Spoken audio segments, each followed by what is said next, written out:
Some people pay a lot of money for that special effect. I'm sure. Mm.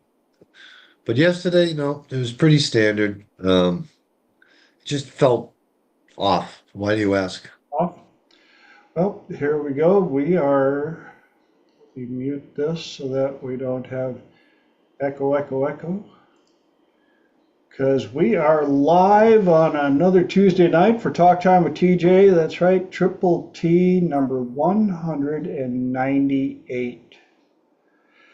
Two away from another major milestone. I'm so glad you guys are here. My name is TJ Zebel. I call myself a professional problem solver, which I always follow up with, no, I don't know everything. I don't even pretend to. I just have a unique way of asking questions and helping people find solutions they are looking for. For those of you on YouTube, I get to say, hi, Mom, out in Minnesota. And for the rest of you on YouTube, thank you for joining in. If you're watching the recording, I appreciate that big time. If you would please do all of the YouTube stuff that doesn't cost you anything but a few clicks, but it sure helps the channel out. Click the subscribe button, ring the bell for the notifications, and if you like the video, please click the like, and if you don't like the video, go to somebody else's channel and disagree on theirs. And then come back and leave me some comments. Would love to hear more comments. I always look forward to those.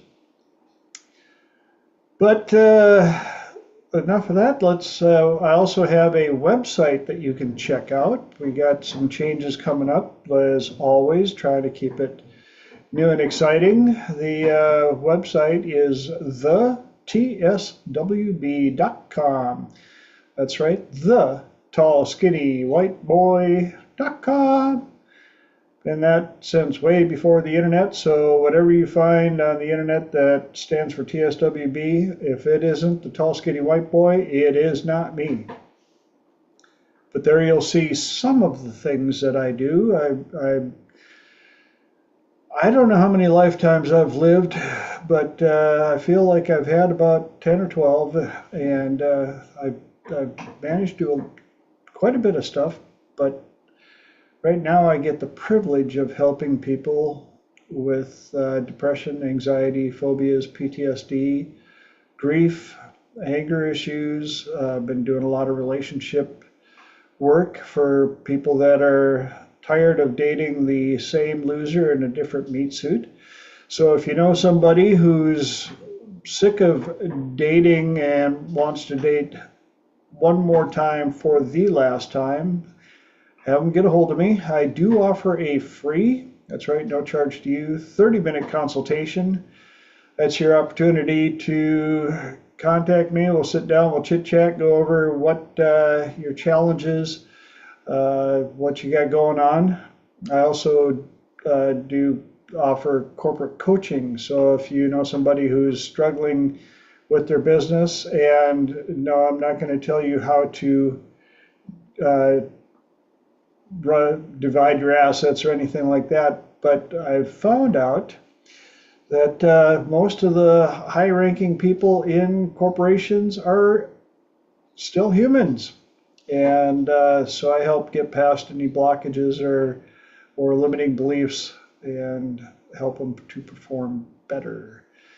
If I feel that we are a good fit, I will let you know, but I promise I will also let you know if I do not feel that we are a good fit. And in that instance, I will do my best to help you find somebody that will get you the change work that you are looking for. There, got that out. Now it's time to introduce the tie of the week. Started this back first episode in 24. And different tie every week. So we got a few characters on here you may recognize.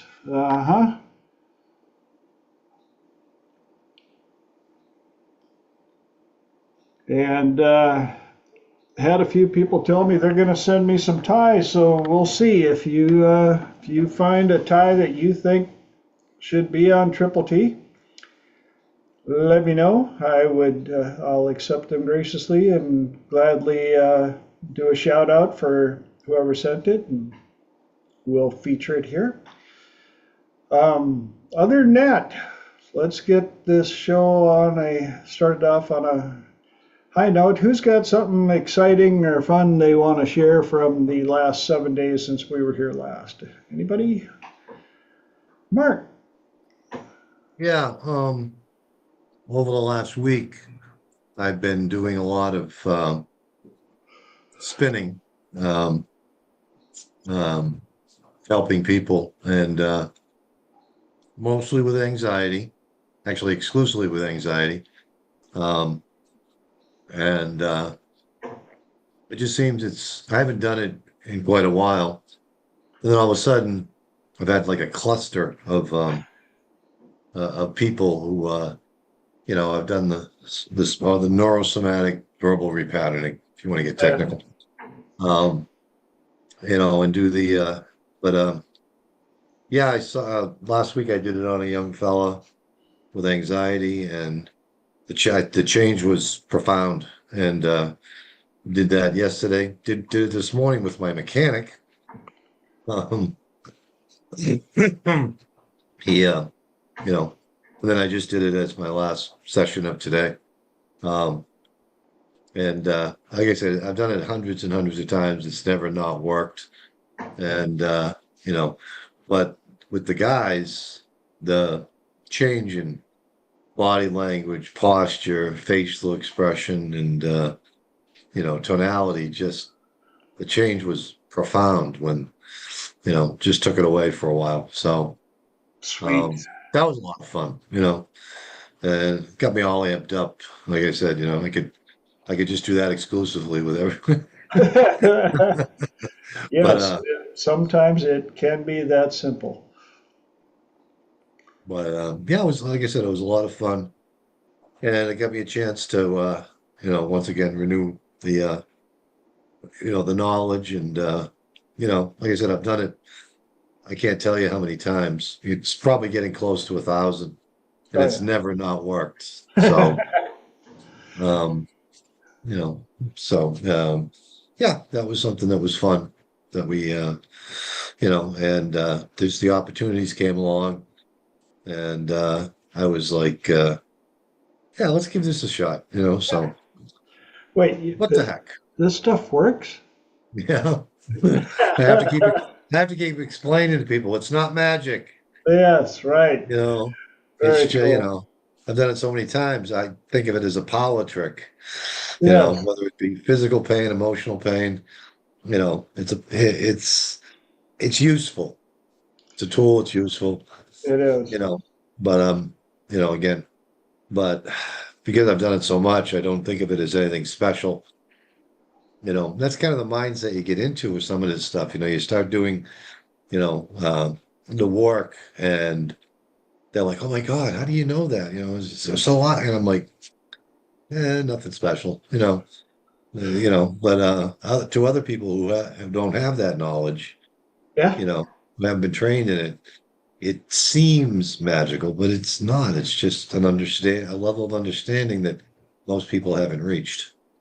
So, and I love when we get the feedback on that stuff. I had a client call me this week, and they said that they we've been going over the trifecta, and they've been trying to remember to do it. And I said it's just a different way of conversation. And they called back, and they had gone to the bar and met a couple. And they said the conversation flowed so naturally. And they they were getting goosebumps. All three of them were getting goosebumps.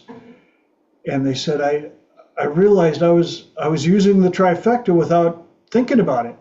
I went, congratulations, you've reached the next level. But it really works. I went, I know. No, I mean, like, really. Like, yeah, yeah.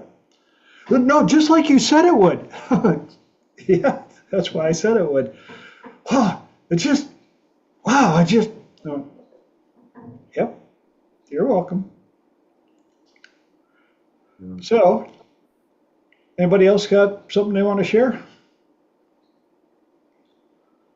Or is it time to jump right into the mix? For those of you that are watching for the very first time or watching the recording for the first time, the way this show works, it's a 2-hour show. First hour, I have 3 topics that I've picked out that I'll do my best to get through. And then the second hour, we do a little change up, and it is open mic, open platform. Anybody on the call can bring up a question or a topic, and I let everybody on the call answer first because I like to learn as well. And after everybody's answered, if I feel there's something I can still add to it, that's when I add my 2 centavos. So, without further ado, tonight's topics: boundaries, left of bang, and stupid price. Boundaries, well, this is something that everybody's heard and everybody seems to have an opinion on, and everybody seems to have an idea of what it means. And we know that nothing means anything until you give it a label. Well, as you guys have found out, I get a lot of my topics from my clients. This one, of course, is another one. And they were talking to their person, their partner, and the topic of boundaries came up. And they found out they were kind of in alignment, but had very different definitions of how what that looked like. And ironically or not, it came up in regards to some pets that they had and learning how to teach the pets boundaries and what time was the proper time. And because of the breed of the pet and the size that it was going to be, and the fact that there were multiple of this pet, my client has made sure that they established very early on that they are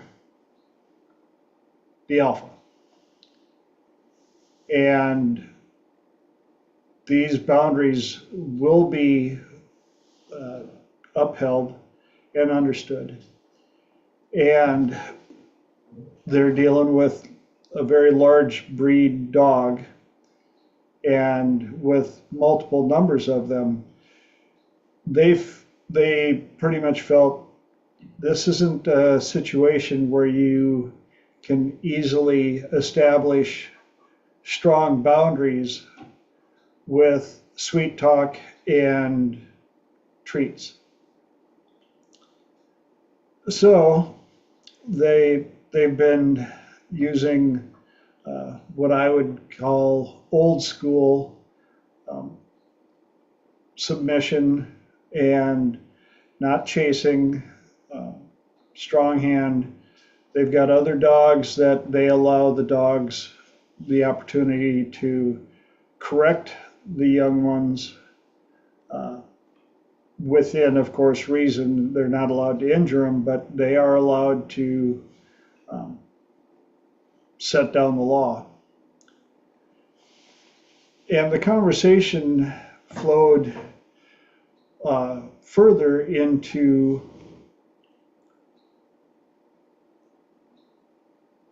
their tribe, their new tribe, and how much easier they've realized that they are ready for a new tribe because they are setting their boundaries even with people that have known him for a while, they are now making it clear. These are my boundaries. I don't need to flex. I don't need to change. I don't need to dim my light if it's too bright for you. I send you love and light, but if my light is too bright for you, we're probably not going to hang out as much.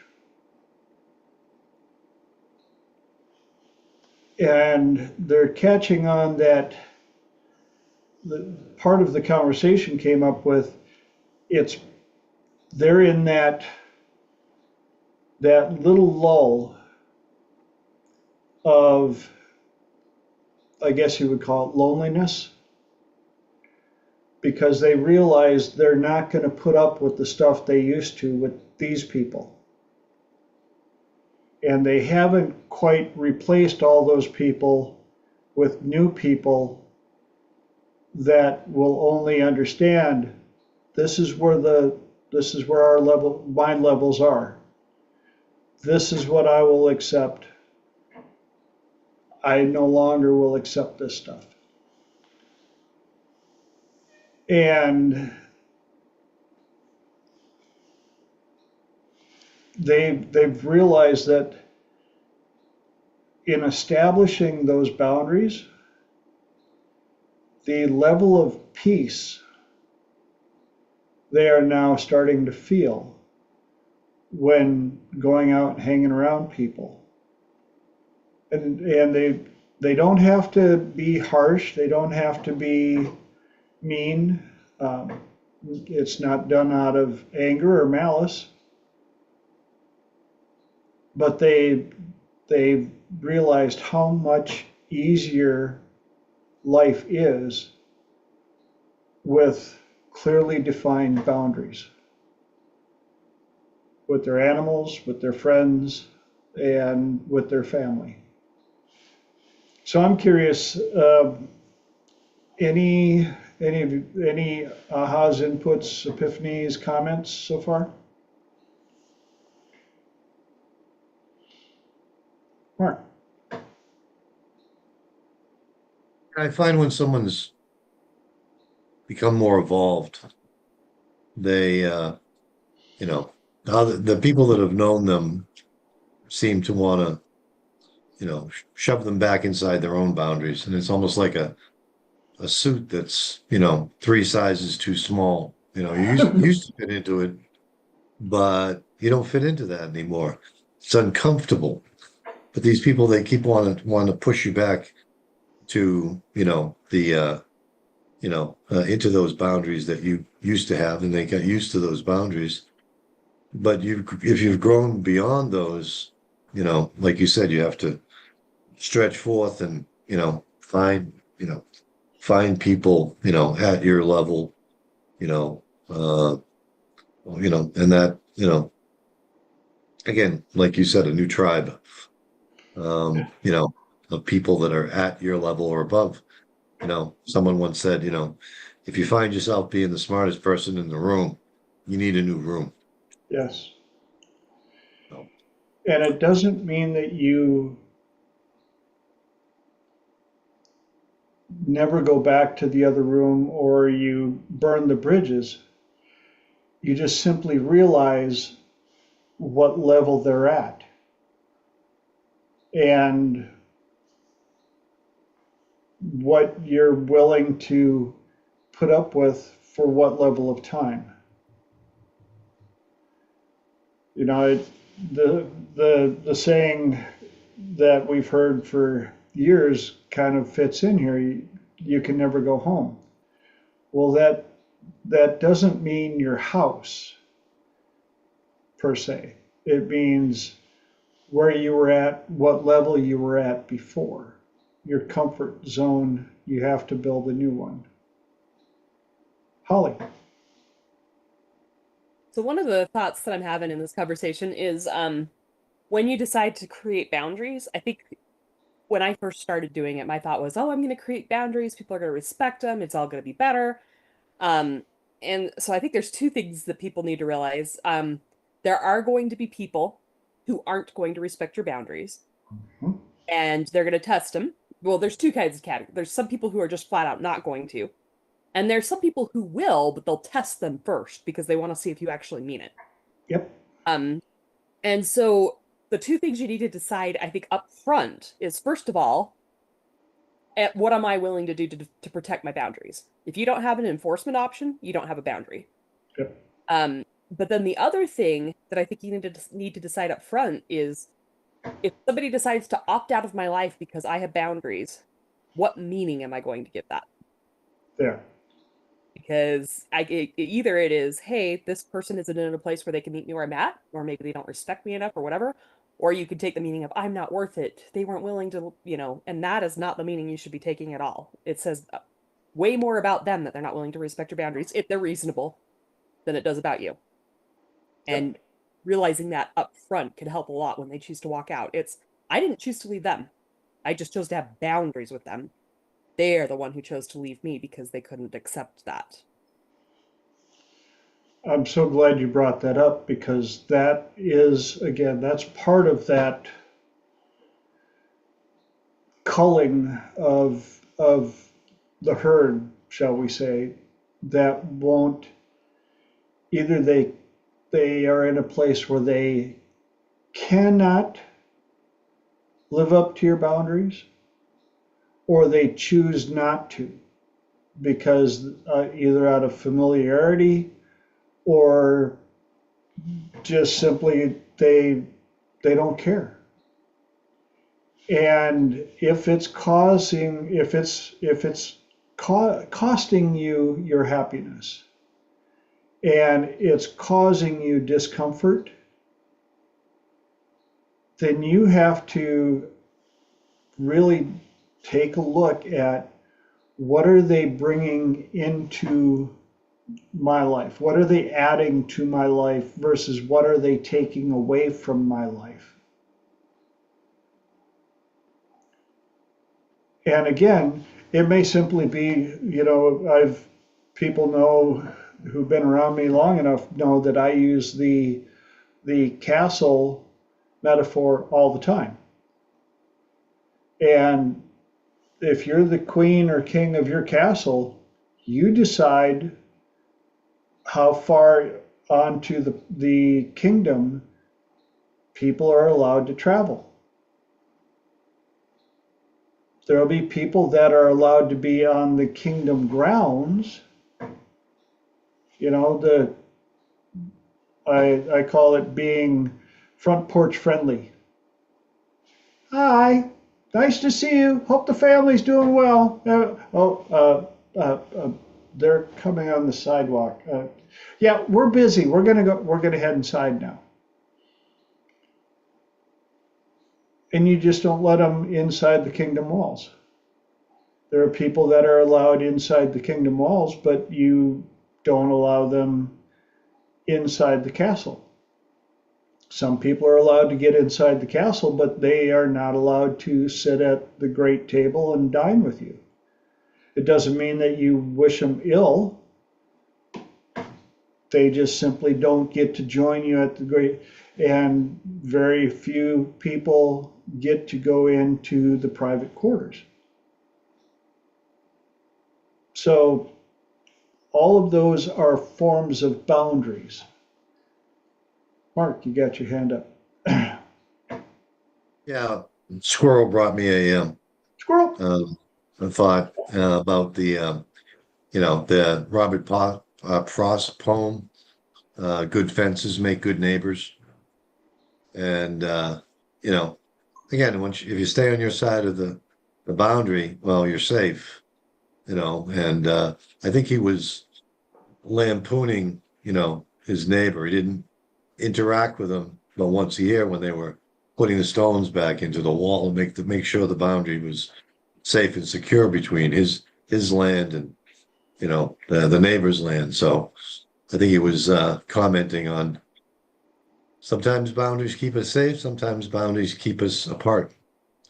So boundaries can be useful, with some people, and Yep. but sometimes and some people need to be on the outs with your boundaries if you've created a boundary that's right for you. Yeah, I've had to let go of some toxic relationships and because I wasn't willing to tolerate you know certain people who you know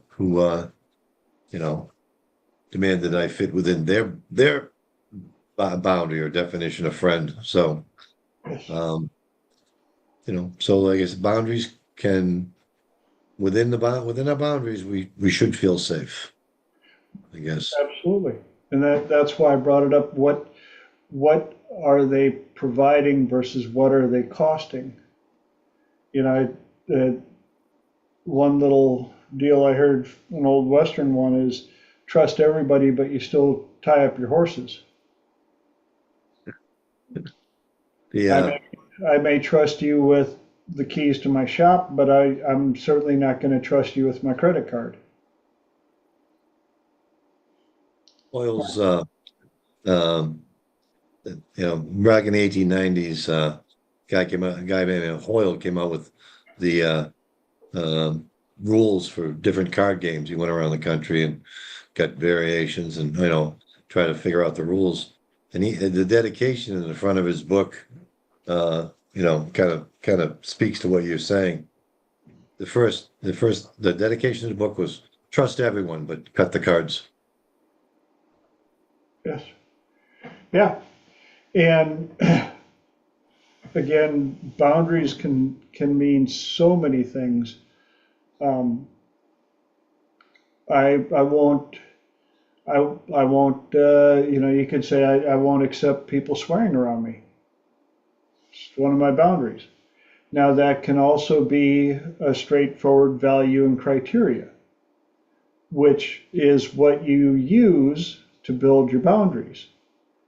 That's the foundation of boundaries is your values and criteria. Holly. I just had another thought too. Someone once used the analogy of a filter, and they said most people have their filters upside down because your filter should start, big and then slowly winnow down. Most people have really strict boundaries, going back to the castle analogy, really, really strict boundaries for who we're going to let on the grounds. But once they're allowed on the grounds, we're going to give them the run of the castle anywhere they go. Yep. And even if they start misbehaving while they're there, we're not going to kick them out because you passed you got on the grounds. How can I possibly let you go now that you're on the grounds? Because nobody's on my grounds because I have such a strict filter. I'm desperate. So one thing I think that we need to ask ourselves too with our boundaries is, are our boundaries to protect our mental health, to protect our peace, or are our boundaries to protect us from growth and opportunities because we're terrified to put ourselves out there and be vulnerable? Yep. And remember that if you have healthy people inside your boundaries, close to you, you have a healthy tribe, you're not going to be desperate. You're going to have people who can put you back together again. It's not that dangerous to let somebody on the outermost part of the castle grounds for a few minutes if you don't know who they are and give them a chance. Once they show you who you are, you know who they are, that's fine. But if they haven't already broken your boundaries, be open to opportunity, give people a chance, especially if you're only letting them on the castle grounds because they're not going to do that much damage, even if they turn out not to be the person you want. And you've already got your tribe, you can kick them out when they do and replace them with somebody else, give somebody else a chance. But the way you get the close people is chance first. And my squirrels have been screaming over here. When you first brought up the reverse funnel issue, that is the situation with most of my relationship clients. They have that reverse funnel set up, and they let the person put on a really good front and got themselves inside the castle walls. And yes, and here's this, and here's that, and here's the key to the city, and here, and those that ABT, always be testing, we'd like to chit chat with you outside of the kingdom walls, outside of the city walls.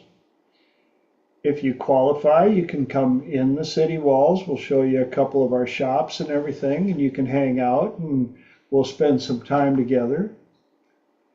And as I continue testing,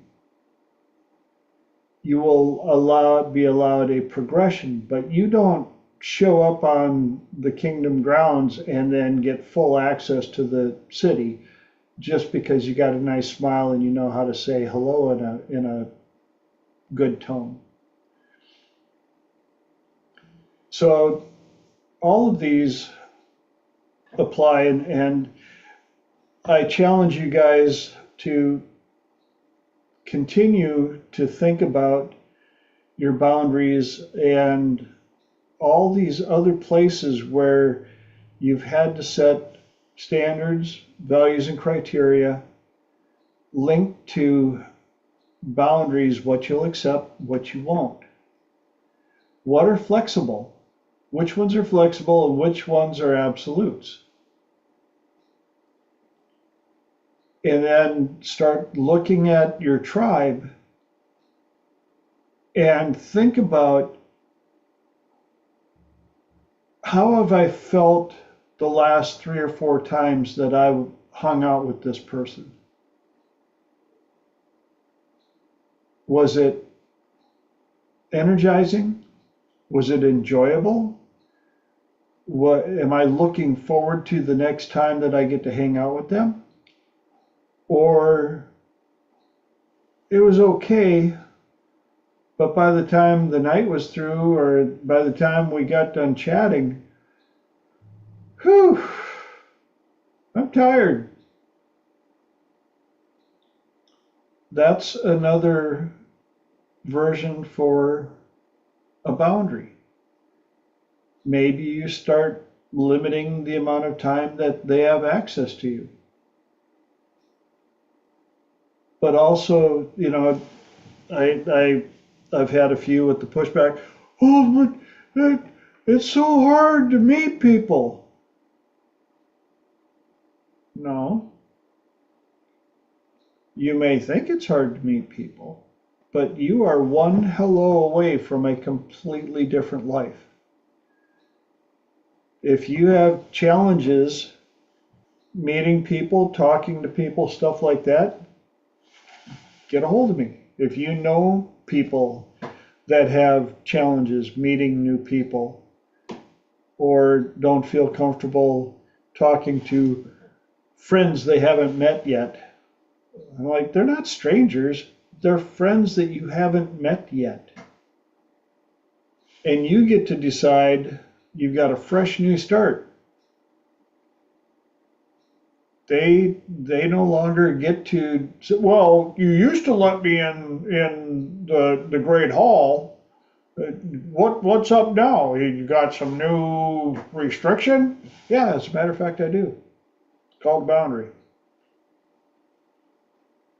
And so starting off new and fresh, you can make sure that the new person knows what you find acceptable and not acceptable. Holly. Ooh, my squirrels are now going a million miles a minute. So a couple things that triggered in me. First of all, I will say, if you have good friends, if you've ever been on the other side of this and you see somebody who doesn't have healthy boundaries and you see how it hurts their peace, how it hurts their energy, if Yep. you love somebody, you care about somebody, you are going to want them to have healthy boundaries with you. Yes. So if you're ever in a place where you're expressing a boundary and the person is acting like you're selfish or acting like you're, anything like that, they're telling you who they are and they're telling you that they care more about themselves in the relationship than they care about you, Yep. assuming it's not some really weird boundary that's not reasonable or something. Then the other thing that came into my mind is we all have kind of default boundaries we go to. They haven't necessarily been thought through. So yeah, we've got the non-negotiable ones. We've got the ones that maybe are a little bit more negotiable. But also, it's okay to take a look at your boundaries and say, where have I been not having boundaries that I should have? And where have I been having boundaries that maybe don't have as much depth to them as I thought they should? So like for instance, let's say you're a kind of a snob, intellectual snob, and you don't want to have anything to do with somebody who's working class. You might be missing out on some amazing relationships of people who have, a heart of gold that are brilliant, maybe just in a different way than you're used to, that have different life experiences. You could be you're cutting yourself off from amazing experiences and amazing people. Yep. Where on the flip side, if you're not doing it based on character and you're doing it based on, whether they seem a little rough around the edges, maybe they end sentences with prepositions and split infinitives and whatever, maybe you've got people who dot every I, cross every T, never split an infinitive, never end a sentence with a preposition, but they have absolutely no integrity, and you're letting them run wild around the castle just because they talk nice or they look really pristine and polished. So Yep. I think it's useful to be thoughtful and sit down and say, what have I been caring about? And now that I'm being thoughtful with it, what do I actually care about? What do I want to change my boundaries to be? Yes. You are allowed to change your boundaries at any time, which is good and bad. I won't tolerate this anymore. I've changed it. It's a new setting. Or, wow, they're hot. Maybe I could just lower this boundary for a while. Hmm? And so you have to you're the main enforcer of your boundary. And if you don't have the fortitude to stand up and enforce your boundaries, you're at the will of the people around you. And that's another challenge that I get a lot with a lot of my clients is they're sick and tired of being a doormat. They're sick and tired of being pushed around. They're sick and tired of being used. They're sick and tired of being taken for granted. All the above. They're sick and tired of being the only person that places phone calls or whatever. And they're sick and tired of being sick and tired. And so we go over and we find out, why is this boundary, why is it so hard to enforce these boundaries? Why is it so hard? Why is it such a challenge to stand up for yourself, to have a voice? And oftentimes they look back, and of course, no shock, a lot of it comes from their childhood. You're not going to talk back to me, and you're going to do what you're told because I said so, blah, blah, blah, and you be nice, and whatever, you be the nicer person, you, all the above. And that program never got updated.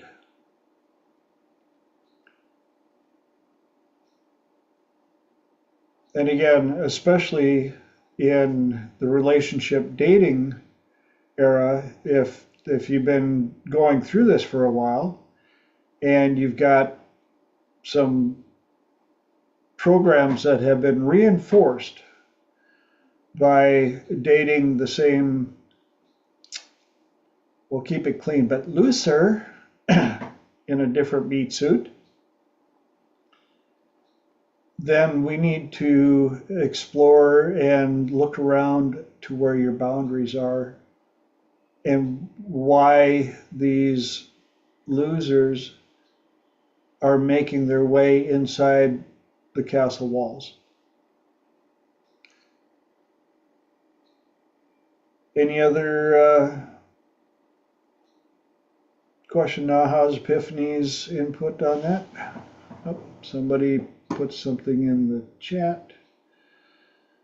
Biggest challenge I have had from placing boundaries is the temporary loneliness that can come from the dynamic shift and having relationships fade away. Absolutely. Yeah, we talked about that a little bit. That I call it the dip. You've got all these old friends or old acquaintances, because if they were real friends, they would be more mindful of your upgrade in boundaries. But if that's not the case, then it's time to evaluate. Again, what do they bring to the table? Is it energizing or is it draining? And so if if it's time to walk away from some of them, then it's time to go say hi to more people. Well, you just don't understand. I live out in the middle of nowhere, or I live in a small village, or, yeah, I know, I grew up in a small village. Then you have to figure out ways to reach out farther. And it may, unfortunately, it may come down to you may have to move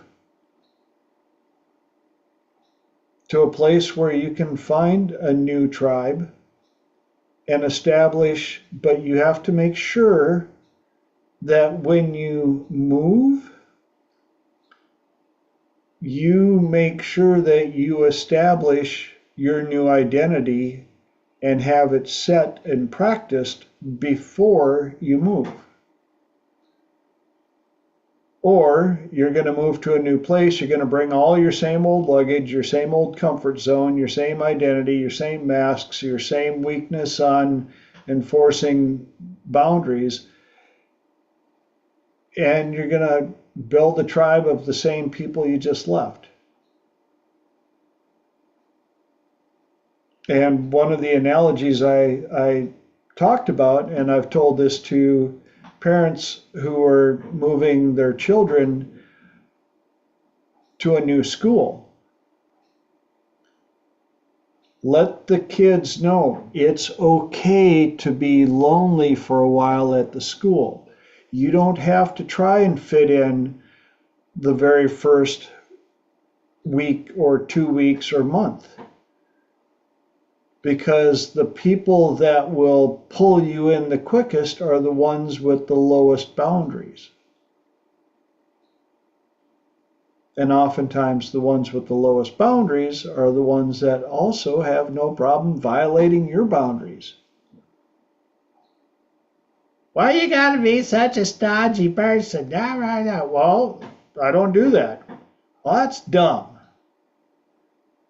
Because kids can be so kind.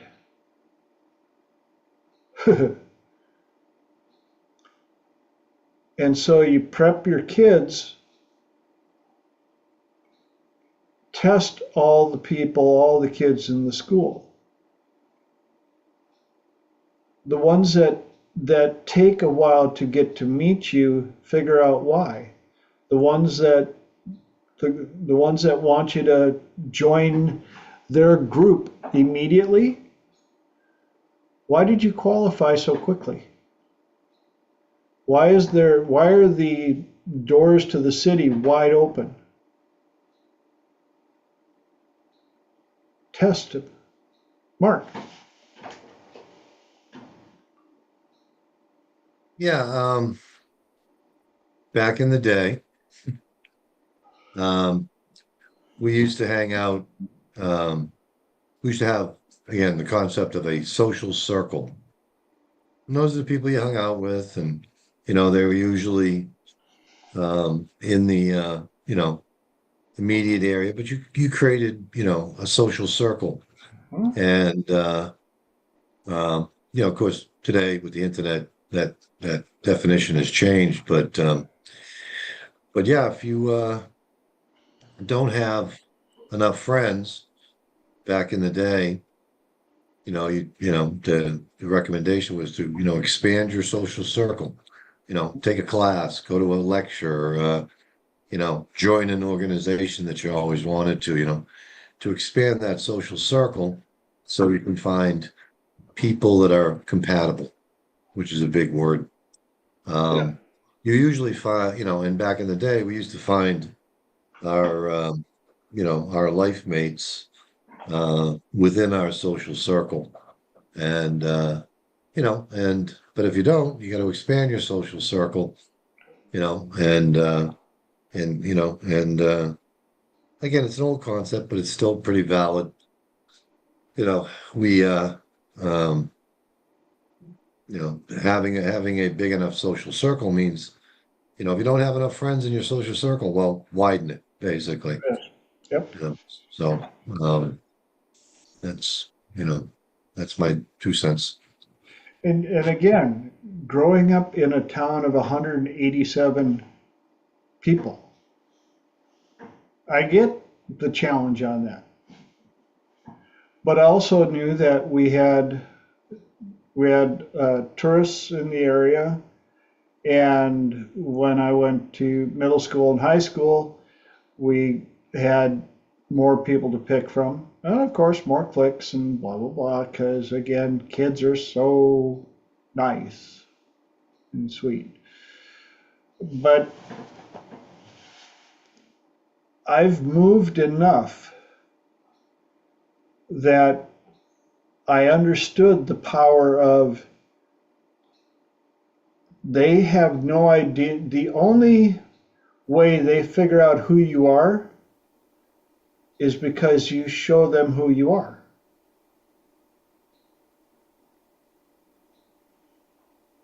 Every time you meet somebody brand new, it's up to you to show them who you are.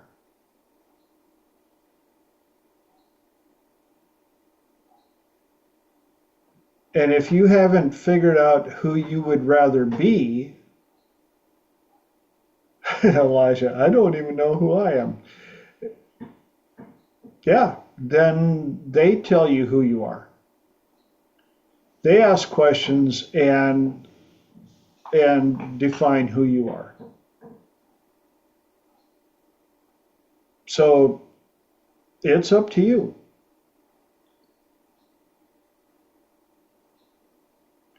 And that leaves us with 14 minis for trying to get 2 more topics in, but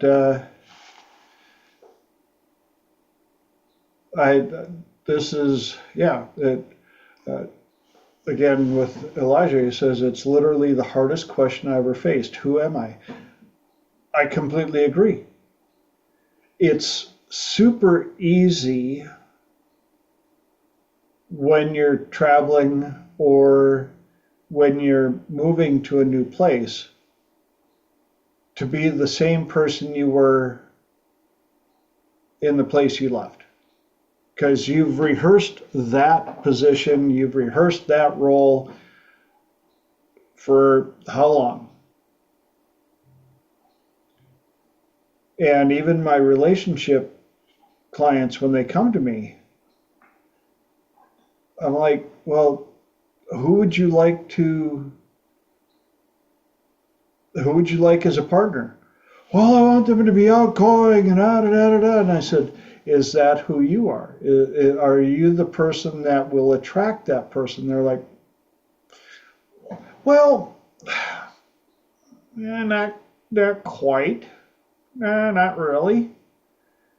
Then you have to look in the mirror and look at the list of the person that is your perfect person. And look in the mirror and go, who is this person attracted to? Am I that person? And along with that, what boundaries do I have to enforce to make sure that I do get this person and not somebody that's close?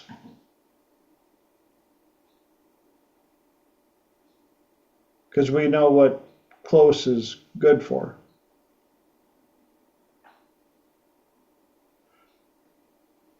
And what do I want? Because when you change who you are, it changes what you want. Changes. Yes, that's, thank you. Because that is also why the phenomena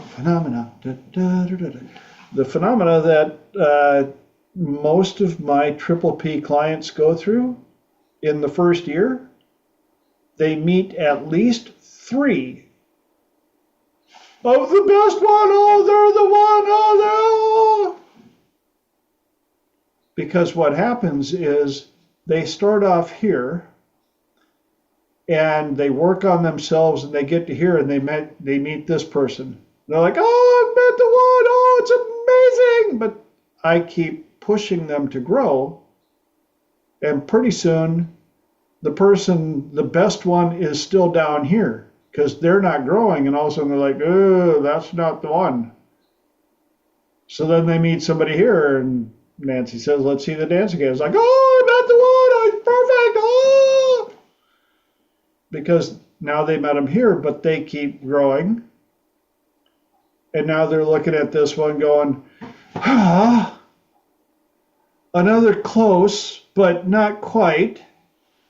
So then they meet one here. And that usually, it's been pretty consistent, 3 in the first year, because that's how fast they grow in the first year in the Triple P protocol.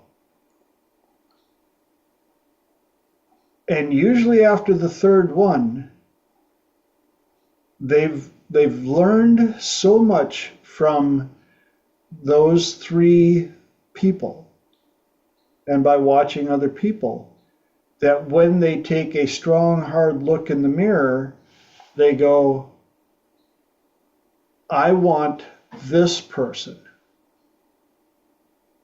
So what do I have left to work on to get to this person? They set their own boundary that if I meet somebody here, we'll be friends. I'm setting that boundary, but I'm not settling until I get up to here to meet this person. And many of my clients have now reached that pinnacle and they've met that person. And the funny thing is, when they met that person, they set the boundaries so hard and so fast and were testing. They're like, I almost lost him. I said, good. Because that means that you were putting your boundaries, your values and criteria first. Because if this isn't the person, you already met this person, this person, this person, now you met this person, that means there's another one out there. They're out there. We think they're scarce because we haven't met many of them yet. Well, how could you? You're up here. And it's just like having friends now at this level.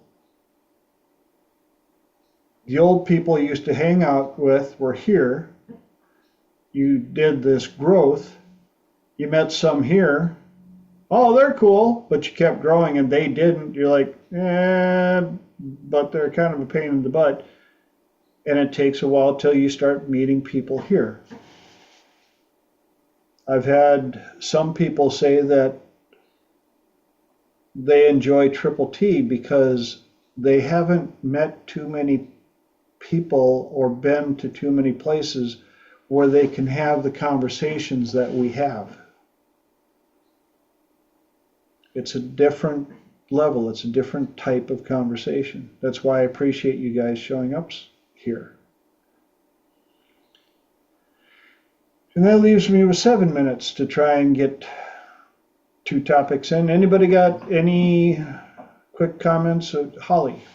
Can I make this quick? I just putting this together, it reminded me of a Dick Van Dyke show, a quote where Laura, the wife, says, you're letting this person walk all over you. And he says, yeah, but it's me they're walking over. And she says, yeah, but to walk all over you, they have to walk all over me to get to you. And I was just thinking about, when we put up boundaries, we may lose people. But how many people are we losing because they aren't willing to come into our life because we don't have boundaries? Because if we walk all over us, we let them walk all over them. So just kind of a thought of, is our person not able to even come into our world until we have our boundaries? Yeah. And it's hard to fly with the eagles when you hang around with turkeys.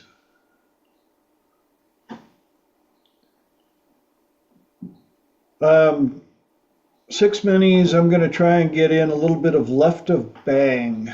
And I could talk for an hour on this topic as well.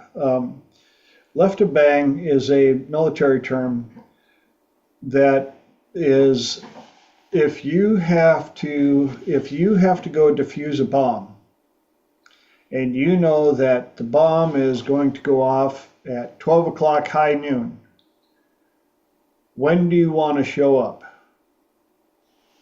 Anytime left of bang. In fact, the farther left of bang, the better. So you're not doing a MacGyver episode. But it's not just about bombs or things of that nature. It's also about conversations and upcoming arguments or potential for arguments and conversation. It's the better you know who you're going to be conversing with, the better you can build your conversation to diffuse any potential landmines left of bang. And there's so many different applications, but it's a skill set that when you understand it, the more practice you get, the more intention you put towards it, the easier it becomes. You know that you gotta make supper, and you should be starting it in like 10 minutes, and you know that somebody's very concerned about it. You can either hang out in the kitchen, or you can find out where they're at and go, hey, just about to start supper, but I just wanted to tell you blah, blah, blah. And without telling them that you don't want them reminding you or getting on your case, you've already acknowledged you're gonna do that.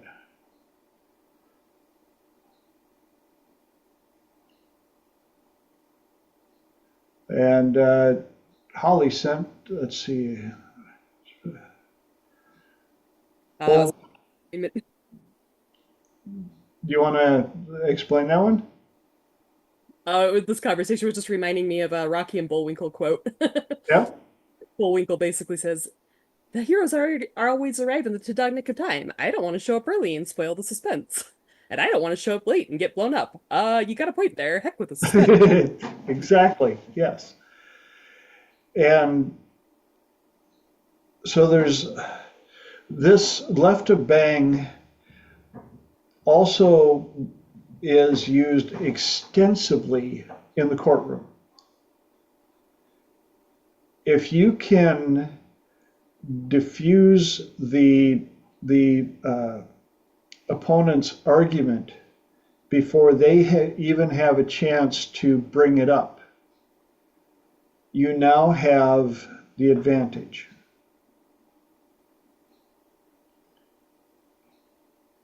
I know we're down to 2 minutes, and I'm trying to do a big topic like this, but any comments, questions, epiphanies on this one? I know that I've talked about it a bit in the past, but Mark.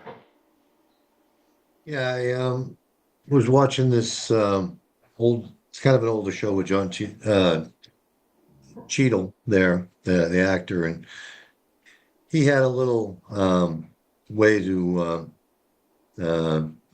cut the legs out from under.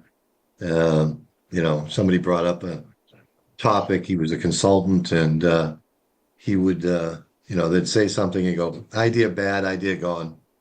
And people couldn't even remember what the person just said. I think there's a little NLP in that, get to the left of bang, idea bad, idea gone. And that's all you have to say, and then go right back to what you were talking about. Yep. And it's where it's used the most is understanding any objection that may be potentially coming up, and you address the objection before they get the ability to express it. Another way that it's been put by Lisa Sasevich, she calls it showing your panties. And it's basically if there's something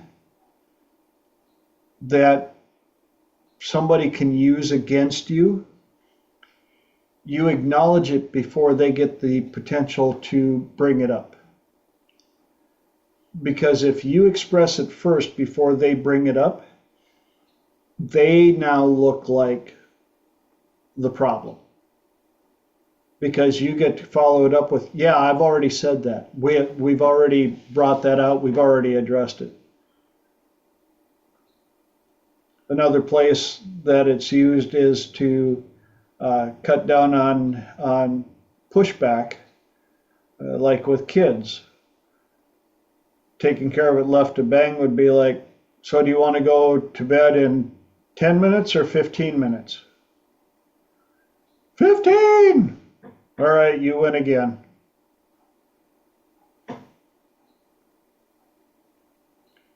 But speaking of time, that brought us over the first hour. So I just managed to squeak in 2 of the 3. Now it's time when we shift gears. If you joined us late, what happens now is it's open mic, open platform. Anybody on the call can bring up a question or a topic. And I let everybody on the call answer first because I like to learn as well. And after everybody answered, if I feel there's something I can add, that's when I give up my 2 centavos. So it's time for the question of the week. Who's got a question or a topic to bring up? Holly. Well, nobody else will jump in. I've got a whole list of questions.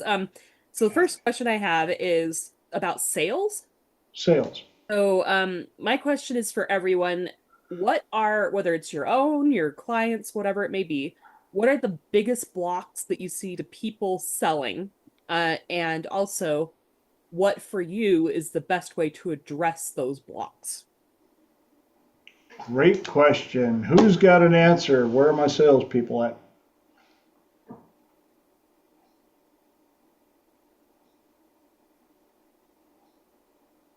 For real. I know we've got some salespeople out here who have dealt with salespeople.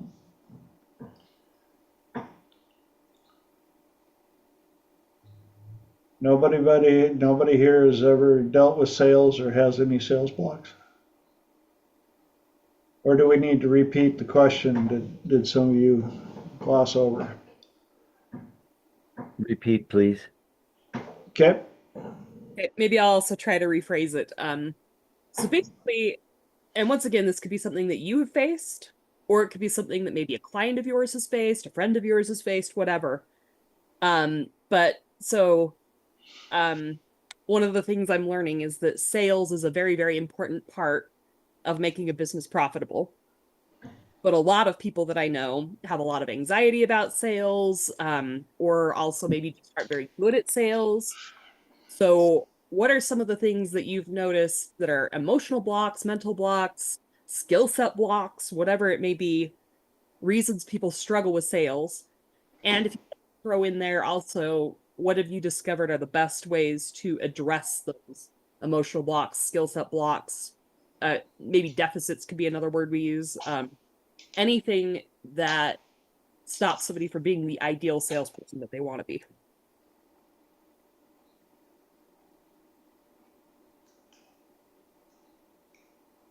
Who's got an answer, or do I have to jump in right away? Mark. Well, I'm not particularly in sales, but what I've learned is really you're not selling the product, you're selling yourself.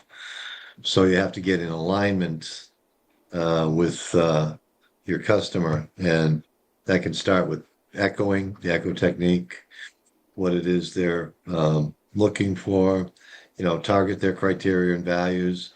Have you ever had, a great sales relationship with, with a salesman, and what were some of the qualities that made that perfect sales relationship? What were the qualities that you truly valued, when you target their criteria and values? And once you've echoed enough what they're saying, criteria and values, and echoed what it is they want, the sale's pretty much made. Because if they don't have somebody in their past that would be the perfect sales relationship, what could you imagine the perfect sales relationship would be? And at that point, basically you've aligned yourself with your client, and you say, okay, so what's the next step? And so really it's about selling yourself so that you and the client are in alignment, or at least they feel you're in alignment with the things that they truly value in a sales relationship, and what they're, again, that's kind of what I've learned to, again, because you got to sell yourself before you can sell the product. And they'll make up their own reasons why it's the right product once you've targeted their criterion values and fit into those criterion values. Correct. Definitely agree. Who else has got an answer?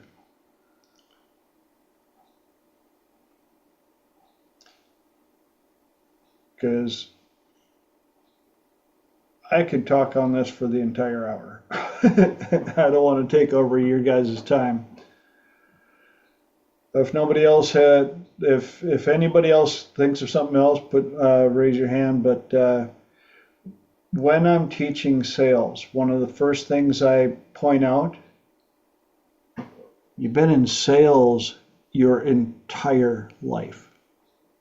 Your entire life. As a child, you had to sell mom and dad on why you had to have Fruity Pebbles. When you wanted a pony, you had to go and you had to judge who's in a better mood, mom or dad, or who can I best bring the sales pitch to? Maybe grandma. Grandma would be a better person to bring the sales pitch to than mom and dad. Getting somebody to go out on a date with you. Sales. Getting hired for a job. Even if it's not sales, you're doing sales. Hire me. I'm a strong, hard worker. I show up on time. I don't stink. It's all sales. The biggest time that I see people have blocks on sales is when they're like, oh, my job says I have to get somebody to buy this widget, but they might not want a widget, or I may not be really good at selling. Bob sold 1 million widgets last month, and oh, it must be me. Well, it kind of is. And one of the other things I teach is what I learned to be called the Macy's effect. And the story, as I understand it, is Macy's came in to the game late. But they grew large because they had a brilliant trainer for all of their floor staff who taught them values and criteria elicitation sales, not features and benefits. And the way that works is, we've all heard the features and benefits. Oh, buy this cup because it's big, it's plastic, it's orange, and it's very nice, holds. Yeah, we can see that. Values and criteria is what's important to you about, and not selling them anything that doesn't fit their values and criteria and what they're looking for. With Macy's, they taught everybody the scenario, Mrs. Olson comes into the store and one of the salespeople like, oh, hello, uh, what can we help you find today? Well, I'd like a blender. Oh, you'd like a blender. Echo talk. What's important to you in a blender? Are you looking for a stainless cup, a glass cup, a large one, a small one? Are you looking for the 15 speed or just a simple 3 speed? Are you going to be chopping ice? Are you going to be chopping walnuts? What are you going to be using it for? And after they get enough information and enough values and criteria elicited, they would go, oh, tell you what, I know exactly which one you need, and that's the Model XYZ. I'll be right back. Now the second part, or the other part that they were taught, the sales rep comes back and goes, we're all out of the Model XYZ, but I called down to Sears and they have one in stock, so I had them hold it for you at the customer service desk. So all you got to do is go down to Sears and they've got one waiting for you. And Mrs. Olson's like, wait, you're sending me to your competition? Yes, because the model that you absolutely need with everything that I understand from what you're looking for is the Model XYZ. Hands down, best fit for what you're going to use it for. Okay, so Mrs. Olson goes down to Sears, and sure enough, there's the Model XYZ. She takes it home, and it's everything she never even knew she wanted in a mixer. It is the bomb! And so who does Mrs. Olson tell then? Every single person that can understand her language. And where does Mrs. Olson go to shop now? Straight to Macy's. Because she felt heard, validated, and understood, and they didn't try to push a different item on because they had it in stock. And that builds high trust and rapport and return business. Anybody got any thoughts, ideas, feelings, epiphanies, comments on that?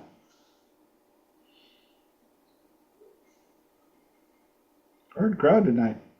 Did that help, Holly? Yeah, absolutely. Thank you.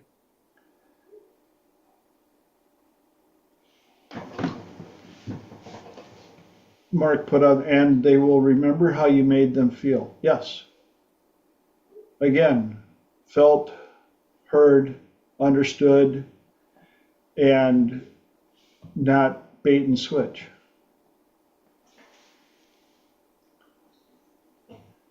While I was discussing that, did you have any other? Yes, Nancy added, they listened to you and didn't rush you. And that may be another block for people thinking about sales.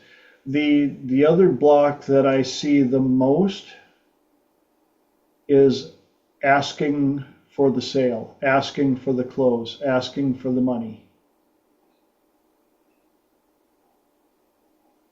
You can do an amazing job, but if you don't ask for the close, you're going to lose a lot of sales.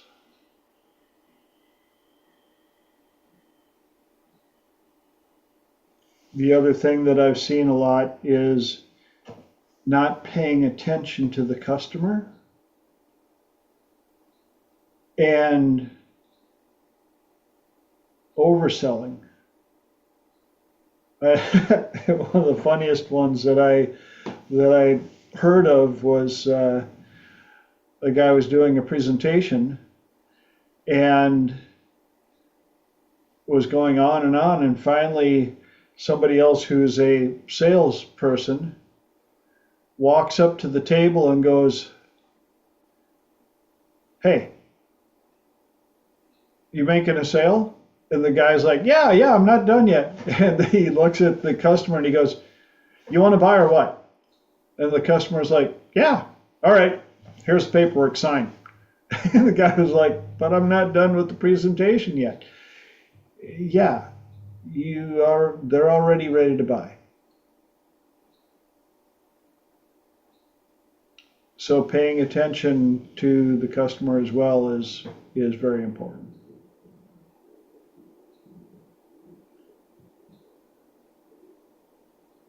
Anybody else got some comments, input, ahas, epiphanies? Y'all are pretty quiet tonight.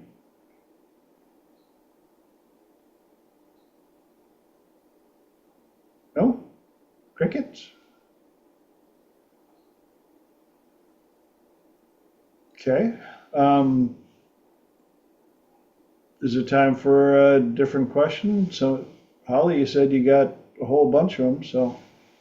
Well, I'll give a minute if somebody else has it. If not, I'll ask another one. Okay. Mark. Yeah, I had a question that's been bouncing around for a couple of days. Strong squirrel. The question is, how many of us are trapped in our life scripts that we didn't write? Okay, because something you said earlier triggered that question coming back, that you were programmed at an early age, where beliefs were installed when you were too young to question them. They function as invisible walls, only granting you access to the realities that conform with your inherited limitations. So you keep repeating the same failures as your parents. The same, you think you're actually making choices, but you're just selecting from the few options your programming allows you to see. The same fears that destroyed your mother's dreams are choosing your future right now.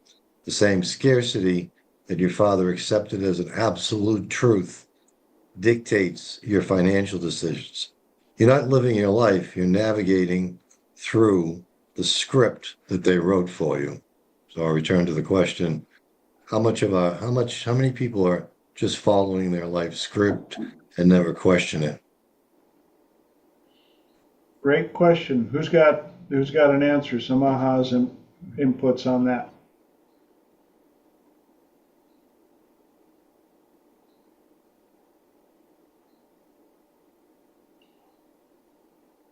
Elijah says, "Not me, not for 20 years now." Anybody else got some input? Holly. Still kind of processing some of that. I definitely fall into that. And Elijah, if you're willing to share, how you got past that, that would be very interesting too. But I think that is, yeah, you can't choose the option you don't see. And I mean, we were just talking about sales, and I was just thinking the whole time you were talking how, how do you make money? Are you an entrepreneur, or do you work for a paycheck for somebody else? Or, I think a lot of that for a lot of us is, what did we see our parents do? What did we think that they needed to do? Or even just from like a religion standpoint, what was consistent with your religion growing up? What was not consistent with your religion growing up?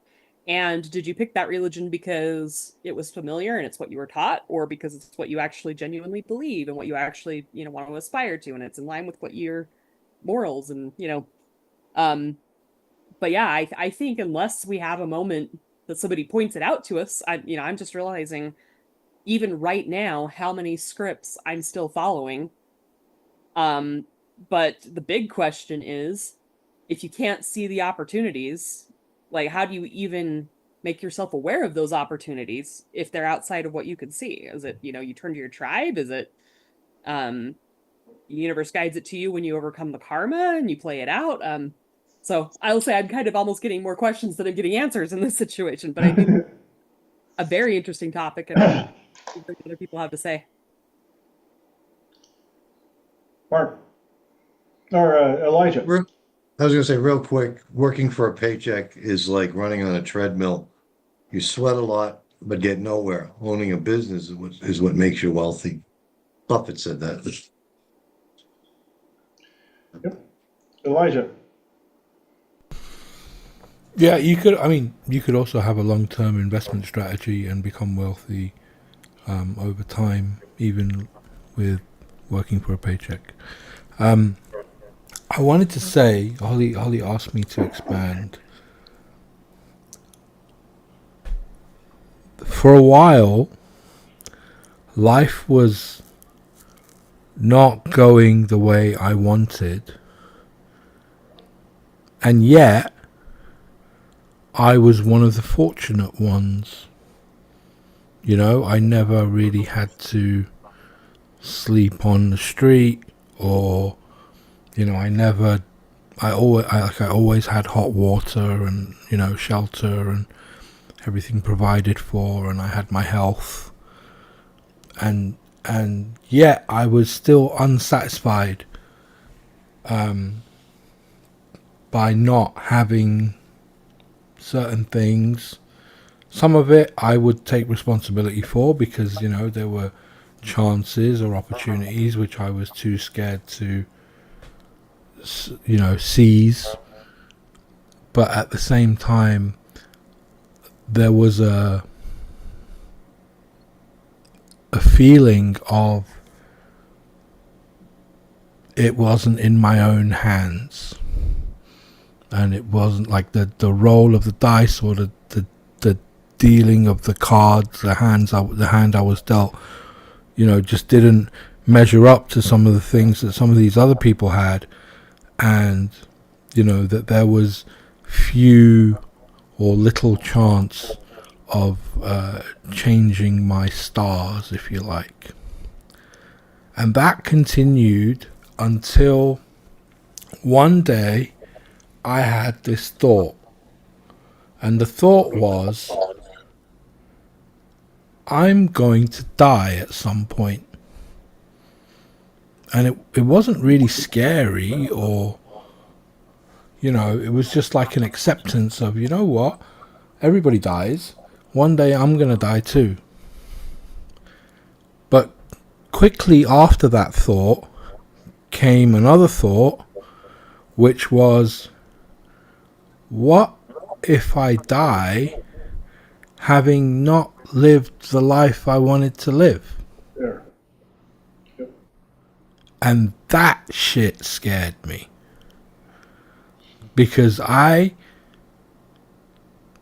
had already felt some regrets, and I really didn't want to have regrets at the end.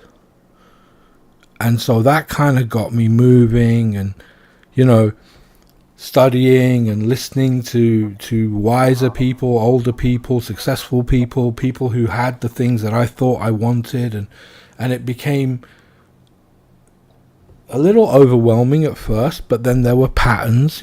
Lots of people were saying things that they might not have been saying the exact same thing, but there was quite a significant amount of overlap, and so there were patterns. And I tried to put it all into action and all into effect, and it was really overwhelming in the beginning, because it's like you try to change too much at once, and you get lost in the source, and you, like a rubber band, you come back to your default, and then when you do, you think you failed, and then you're hard on yourself. Not everybody is, but I'm pretty hard on myself sometimes. But then I changed the frame. I learned about frames, and I changed the frame to not, I'm becoming this person, or I'm going to start doing these things, or I'm going to be healthier, I'm going to be wealthier, I'm going to be any of these things. I changed it to what I call the learning frame. And I put the learning frame around everything. Like if I want to be wealthy, I don't say that I'm going to be wealthy. I say, I want to learn how to be wealthy, or I want to learn how wealthy people became wealthy so that I might be inspired to do something similar or whatever, right? I don't want to lose weight. I want to learn how people who are in good health stay in good health. And I just started putting the learning frame around everything because I was able to forgive myself much more easily every time I made a mistake, because hey, I was only learning, and everybody messes up when they're learning.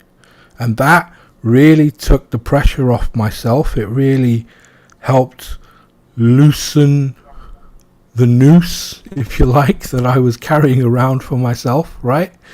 And the moment I was able to relax more and go a little bit easy on myself and show myself some compassion, that's when things started falling into place and I started gaining momentum. And, you know, I don't know if it really answers the question or expands the way you want it, Holly, but that's kind of what I have for you. Say that was amazing. Thanks, Elijah. Yes, that was a great answer, Elijah. Anybody else got any ahas, inputs, epiphanies on that? One of the things that came up with me is in the class I teach, Identity Management University, aka IMU, it's all about changing the script. Who do you want to be? Who do you not want to be? Who do you want to be more of, more like? What do you want to be less of, less like? And it's sadly common how many people say they're not happy, but when you ask them to define it and what would you like instead, it's like this whole, well, I never thought of that. Well, if you're in a vehicle and you're driving down a road and you go, this road sucks, it's bumpy and it's got a bunch of potholes. Well, what kind of road would you rather ride on? I don't know. I've never ridden on a different road. Well, you may have to get a map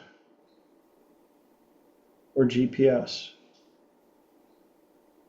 and figure out where you want to go instead. And then figure out the course to get there. And Elijah brought out a great one of becoming a student to learn how to get to go where you want to go. Elijah. I will say that one of the things I learned, like, you know, maybe only 3 years ago, was different information hangs out at different frequencies and in different states.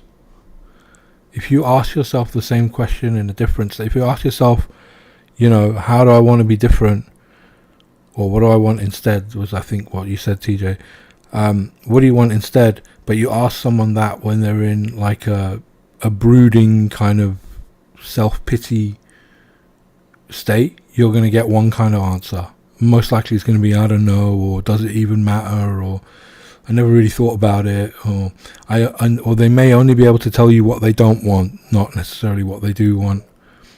But if you catch that person when they're laughing and joyful and happy and kind of feeling happy-go-lucky, and you ask them then, what is it you want more of in your life? Like, what are the, like, if you, like, you know, we were talking the other day and I asked you the same question now, what do you want instead? You will get an entirely different answer. So, you know, if there's a fire in a building, it's like someone standing there and going, well, I wonder how it started. No, you get out the building first and then ask how it started.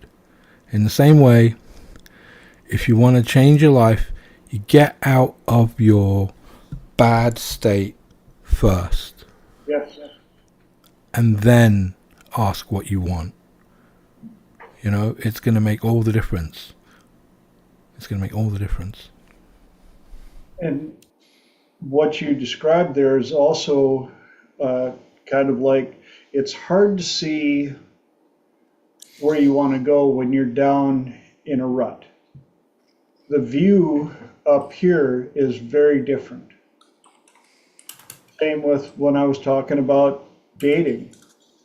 You know, what do you want instead? Well, down here, if you've been dating threes and fours, well, I'd like a five. And you made a five, but then you keep rising up. You're like, oh, well, maybe I want a seven. And just like with your mood, your attitude, all the above, the higher you get up, the better you can decide, well, where do I want to be next? And it should be evolving. Mark. Yeah, something Elijah said earlier. I think a lot of people in life are very unhappy because it's like they have a splinter in their mind and they keep, is this all that there is? I have a job, I have a house, a mortgage, kid, yeah, there's at the beginning of the journey, but they're completely unhappy with, the script that seems to have been written for them, but there is a version of reality that where you've already achieved all your dreams, but you can't see it. It exists a few millimeters from you, but you've been programmed by repeating the same versions of reality, the same scripts, where you repeat the same failures over and over, again, as your parents did. But it involves changing the script, changing your frequency. Yeah, and there's that word, change. How many people do you know that, my life sucks? Well, change this. Well, I don't want to get drastic. Oh, I'm in such poor shape. Well, you're going to have to change your diet and you're going to have to work out a little bit. Well, let's not get crazy now. Can't I just take a pill? I want to make more money. Well, what are you doing to make yourself more marketable? You may have to take some night classes and learn some new skills. Well, that's going to cut into my bar time.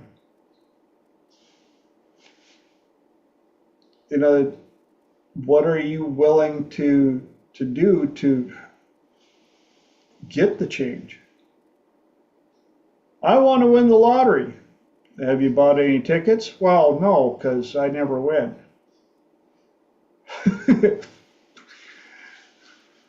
All right, well, if you don't buy any tickets, you're probably not going to win for a while either.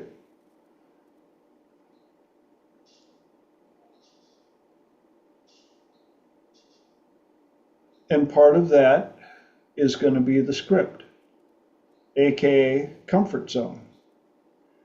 Comfort zone's a nice place to hang out, but we know nothing grows there.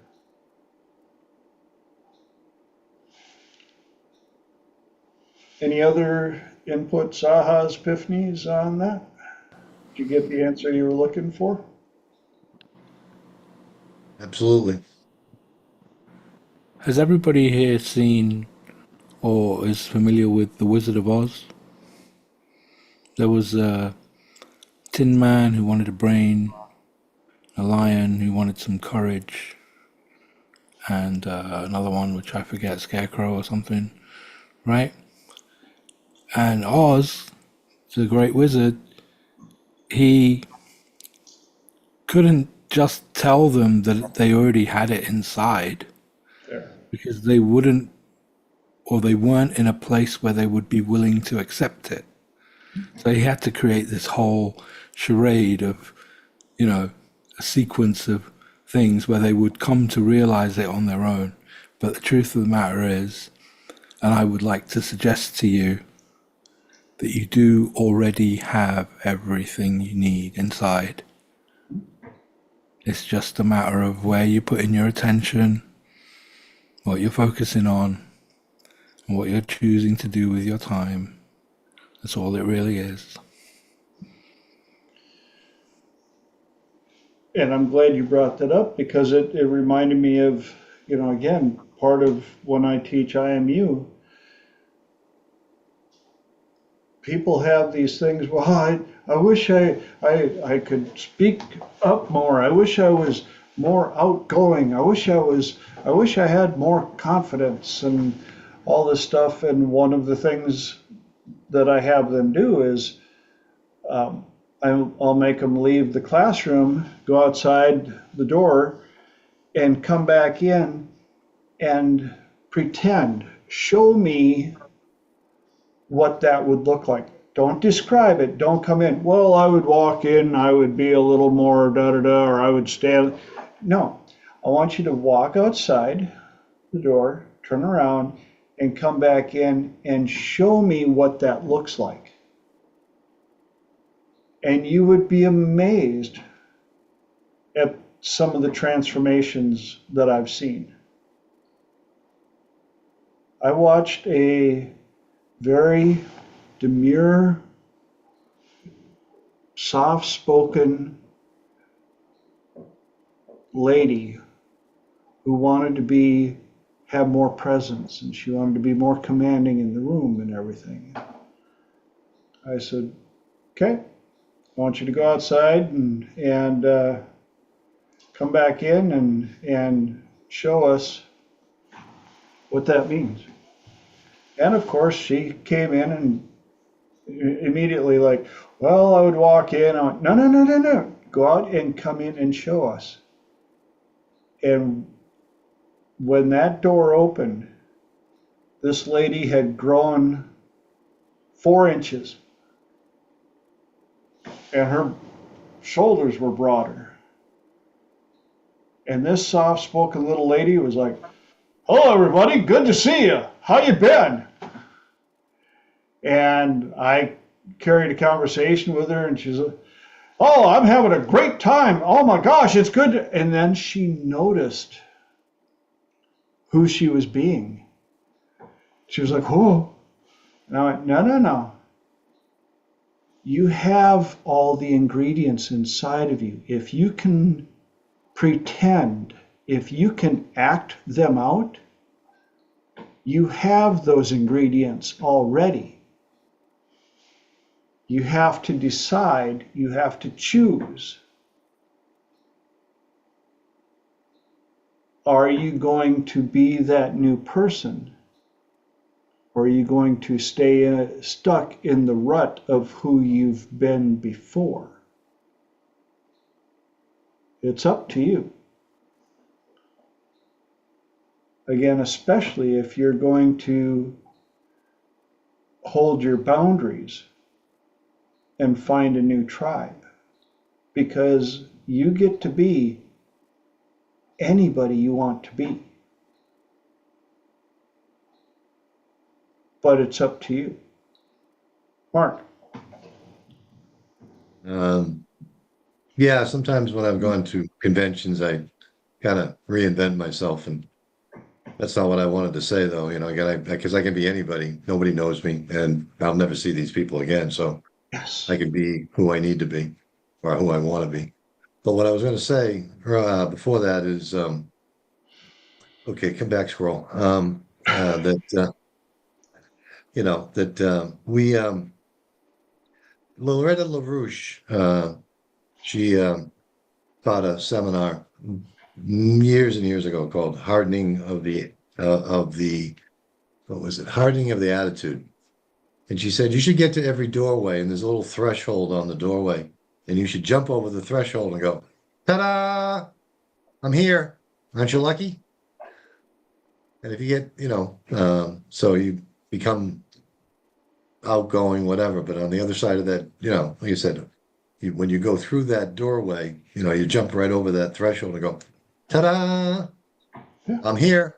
Okay, the party can start.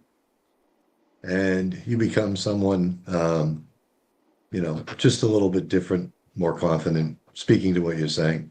So she Yeah. always used to teach the ta-da moment. And if you have any opportunity at all, take improv or acting classes. Yes. You have the ability and you are required, I like saying it that way, you are required to be somebody else on the spur of a moment. I've got a couple of friends that now they have so much fun when they go out into public. They tell each other who the other person's going to be. All right, you're going to be a chocolatier from Switzerland, and they're like, I'll be I'm the maker of the chocolates.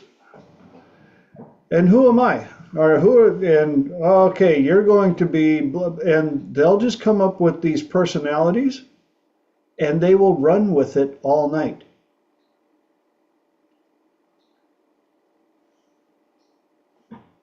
Actors. Sorry, TJ. Yeah, no, go ahead.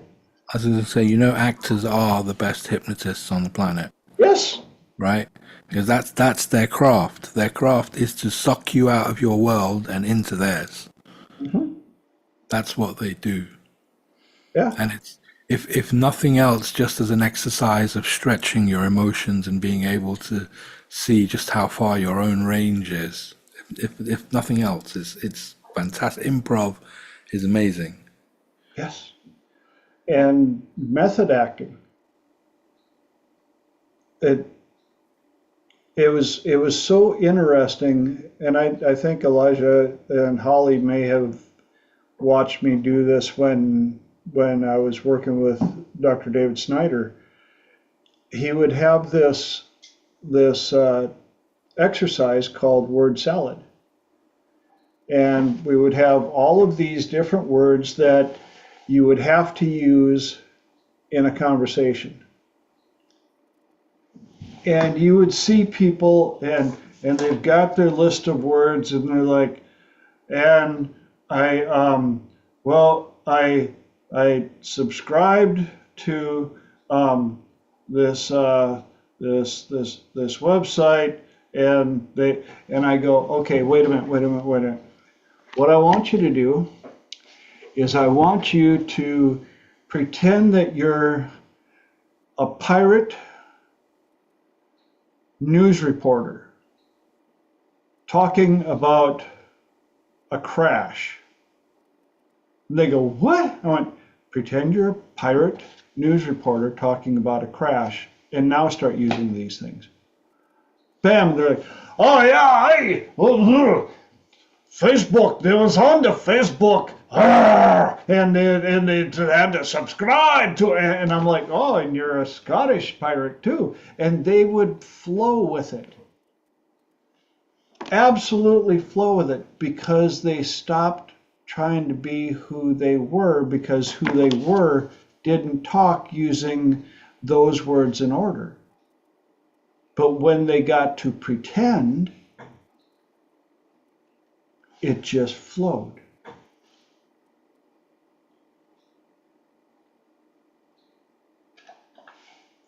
Y'all should try it sometime. It's a blast.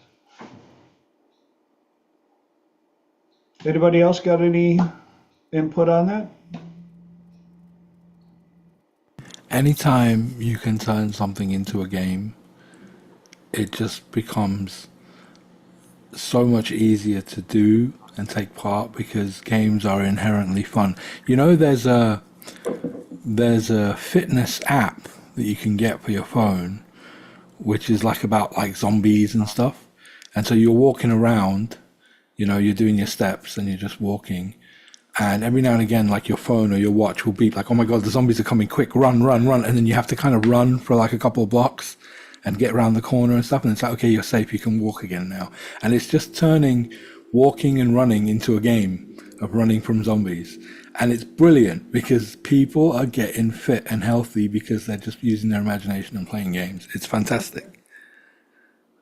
Well, look at the Wii, the Nintendo Wii Fit. How many different exercise games did they come up with on that? And you see these people and they got their interactive thing and they're doing this and that. And yeah, if you can turn stuff into a game. I got one of these flipping watches that tracks my steps, not realizing how flippin' addicting that is.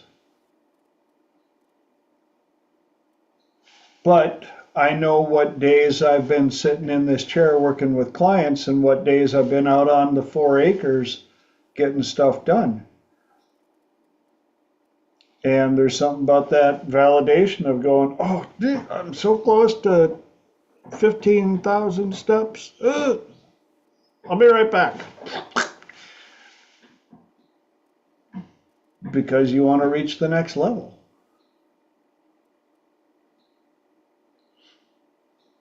And maybe if you want to start meeting people, make it a game. How many people can I meet tonight? How many new people, new names can I get?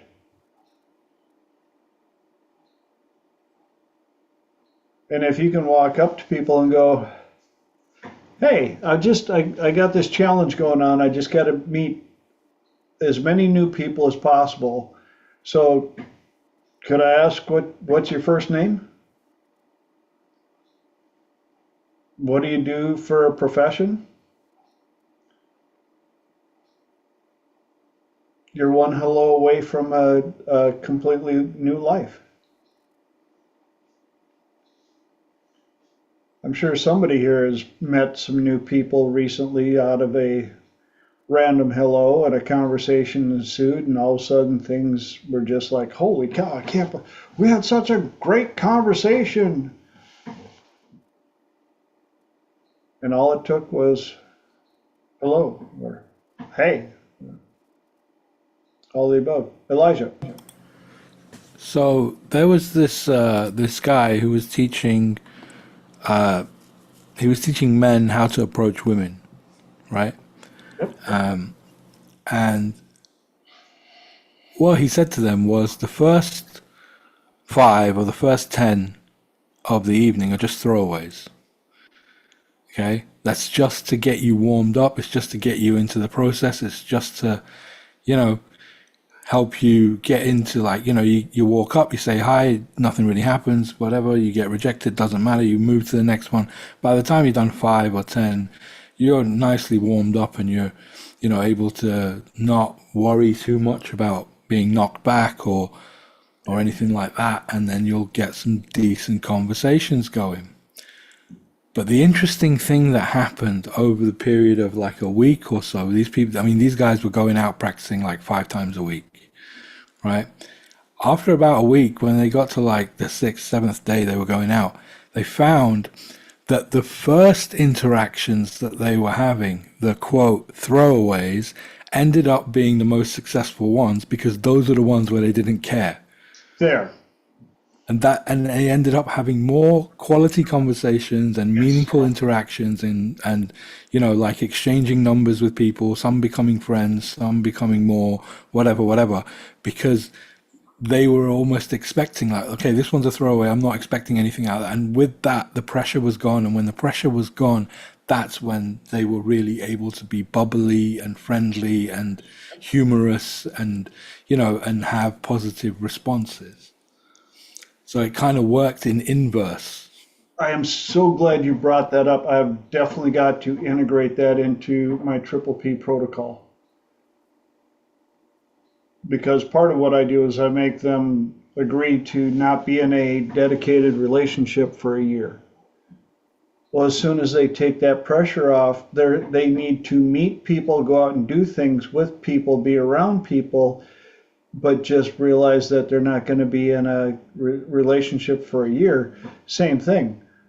That's why they meet three amazing people the first year, because it's so much easier for them to walk up and or be approached or say hello to friends they haven't met yet, not strangers. And yeah, we got a couple of quick comments here of, yes, doubt kills more dreams than failure ever could. Absolutely, Elijah and Mark. Indifference is the difference that makes the difference. Yes, correct. 100%. Any other comments on that? Yes, Nancy. I started using that approach probably 10 years ago or longer with my class reunions. I hung out more with people that were not in my class, that were at the other schools. And now when I go to the class reunions, I'll talk to anybody because the pressure's off. I'm not in high school anymore. I don't care if they like me, if they don't. And I'll talk to anybody. Mm-hmm. And it's made them a lot more fun. Yeah. And it's also a lot more, I find it much easier to be interested in them. Because now I just want to know, do I want to know you or not? Tell me about yourself. What's interesting? What's going on? Who are you? Where are you from? But start using the trifecta, and when you understand the trifecta, it becomes even easier. That's why I'm teaching it in Chicago this weekend, so that more people can teach their clients. And if you aren't familiar with the trifecta, Echo Talk, 3 magic questions, values and criteria elicitation, please find somebody to teach you. I promise you.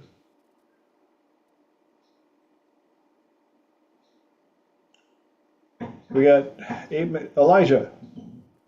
I was just thinking, like, it's the magic mirror all over again, right? This, you see, okay, you are the way you are, and you behave the way you do, and your responses that you get from the people that you interact with are the way they are because you're behaving the way you do. Yes.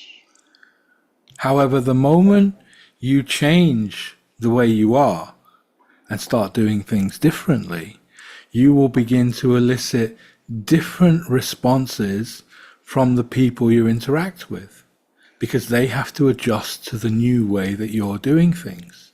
But if you're eliciting different responses from other people, then from your perspective, it's them who changed. Yeah. And that's the magic mirror. You can't change the world. You can only change yourself. But the amazing irony of it is, the moment you change yourself, the rest of the world must change also to accommodate the new you. Yes. Yes. Yes. Yes. Yes. That's the magic mirror. 100%. So many of my clients said that when that the people around them are changing, all this work I'm doing, but everybody around me is changing. I said, no, you're the one that is changing first.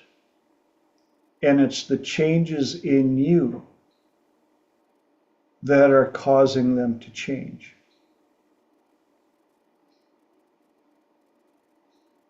I've got so many clients that this phenomena has happened with. One, she was absolutely heartbroken. Her kids wanted nothing to do with her. She was absolutely bitter, angry at the world, angry about everything.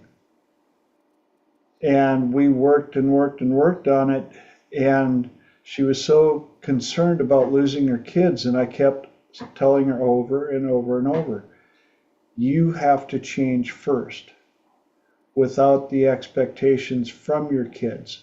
Focus on yourself first. And she lost her anger, she lost her bitterness, she learned how to forgive, and all of a sudden, the kids started acting differently. And all of a sudden, the kids now are wanting to spend time with her. And I said, yeah, you put the work in. You're the one that changed. But in doing so, you changed everybody around you. And it came down also to learning how to have strong boundaries. Because as she changed, as she got rid of her anger and bitterness, she noticed that a majority of the people that were around her fed into that anger, fed into the bitterness, and didn't have the respect of her boundaries. And so she had to get strong with that as well. But as it was stated earlier, good fences make good neighbors. And she had to close the gate on a couple of the neighbors to make room for better. And we got 4 minis left. Any other comments, ahas, epiphanies, input? You guys have been a little quiet tonight. Mark. Just a quick comment. Elijah brought up the Wizard of Oz, and one of my favorite quotes from the Wizard of Oz is, "Hearts will never be practical until they're made unbreakable." Let that sink in. Go ahead, say it one more time, please. All right. The wizard said, "Hearts will never be practical until they can be made unbreakable." Mm-hmm. Yeah. And I think those the comments slipped by, but I think all the gifts that the wizard gave out, they were all what is called transitional objects. Okay, because they allowed those objects to imbue the characters with the qualities that were already inside of them, but they failed to recognize. There. Yep. So, Like placebo. Yeah. kind of. Kind of. And it's also like when I point out to my IMU students and clients, if you can pretend, if you can act it out, you already have the ingredients in your pantry. You just have to remember to use them. They're already there, or you would not be able to act it out or pretend to have them. That's why it's good to, again, take acting classes, take improv classes. See how many ingredients are in there. And then decide, how do you want to change the recipe? And how are you going to change your boundaries, your borders? How are you going to reinforce your new values and criteria to make sure that the new recipe doesn't get muddled up by people who know you acting a little strange. I don't think we agree with this new person you're trying to be. You're going to have to come back and be the old person. We like that one better. sorry, that person no longer exists. Um, Left no forwarding address. This is the new person. Mark. To add on to that very quickly, that they want to drag you back down as you begin to elevate, like you were saying earlier, to the person that they're comfortable with. But what they're displaying is if they just get off their keister, they too could rise up. Exactly. But people are get too comfortable in their comfort zone. Yep. So, 100%. so they'll try to drag you back to the person that you were. And just like that, 2 hours have gone by again. Once again, it's time for me to thank you all so much for showing up. I forgot to mention earlier that Lenora couldn't make it tonight. She was getting ready to head to Chicago. So we'll see you guys back here in 7 beautiful days. I hope you guys have an awesome week. I appreciate, again, you taking your precious commodity of time and sharing it on this platform. For all of you out on YouTube, love you, Mom. And everybody else, love you too. If you've watched the recording all the way to the end, thank you, thank you, thank you. Again, please share these, not for my glory or anything, but if there's something in these that can help somebody out, that's why we do them. That's why I put them out free to the public, because I want to help as many people as possible. So until next week, see you guys. Adios, au revoir, auf Wiedersehen. Good night. Good night.